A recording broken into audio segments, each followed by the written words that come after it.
Vous savez, gouverner, c'est prévoir. Et je crois que le président Patrice Talon l'a bien compris, qu'il a décidé de consulter régulièrement les anciens chefs d'État et responsables des institutions de la République. En tant qu'animateur de la vie politique, en tant qu'acteur politique, en tant que leader politique, je pense, à notre humble avis, il faut encourager le président de la République dans ce sens. C'est avec beaucoup d'amertume et de désolation que j'ai suivi les réactions très négatives de différents responsables du parti Les Démocrates au sujet des rencontres entre le chef de l'État, Patrice Talon, et les anciens présidents Nicéphore Dieudonné Soglo et Boni Yayi.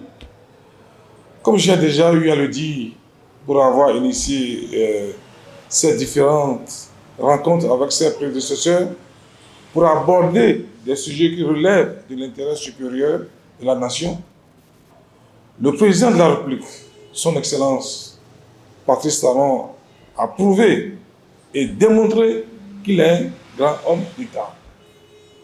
Je l'ai déjà dit et je le réitère, Talon est un grand homme d'État puisqu'il est un homme de dialogue et de concertation. S'il y en a un seul Béninois qui est contre ça, c'est que ce Béninois n'aime pas ses compatriotes. Le Béninois qui peut être contre ça n'est pas un patriote. Qu'il soit responsable du parti politique ou simple militant, vous savez, avec ces réactions négatives, les responsables du parti Les Démocrates montrent tout simplement qu'ils veulent toujours faire partie, comment dirais-je, de problèmes et non de solutions. Ils n'aiment pas la paix. Ils n'aiment pas le Bénin. Ça montre que c'est eux qui attisent le feu.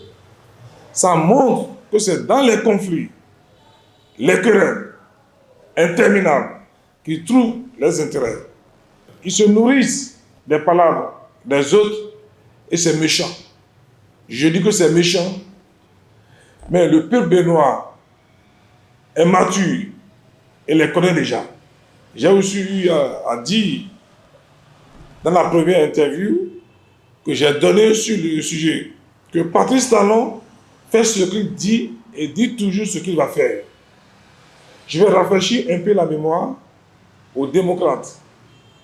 Lors de sa tournée de réduction de comptes en 2020 à l'état de Parakou, précisément dans la salle de délibération du conseil municipal de la ville de Parakou, il a dit à Parakou, une terre de bénédiction, la terre des Kobourou, la terre de la prière exaucée. Il a dit, et je pense que la ville de Parakou a l'honneur, parce que les membres de nos ancêtres ont accepté cette noble intention de la haute autorité. Et on ne peut que le remercier.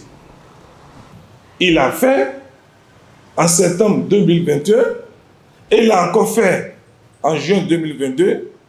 Patrice Talon est tout simplement un homme de parole, de dialogue et de concertation. C'est un grand homme d'État.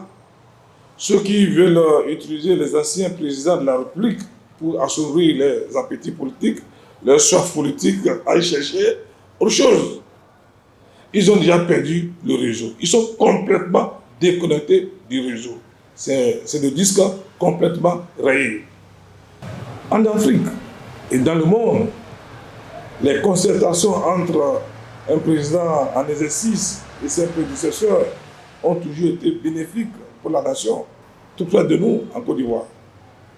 Malgré les rivalités très profondes entre le chef de l'État ivoirien Alassane Ouattara et son prédécesseur, Laurent Gbagbo, ces deux personnalités se sont rencontrées après le retour d'exil et de prison de l'ancien président Laurent Gbagbo en France.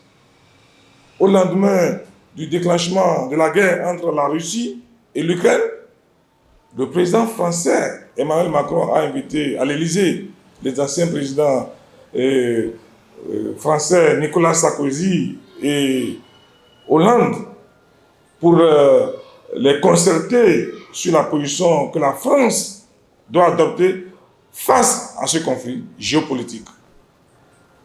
Le cadre de concertation entre le président en exercice et les anciens présidents de la République que le président Talon veut formaliser est une excellente bonne nouvelle. Ceux qui sont comme ça, c'est leur droit les plus absolus, mais c'est notre droit aussi de constater qu'avec une telle attitude, ils sont des ennemis de la République.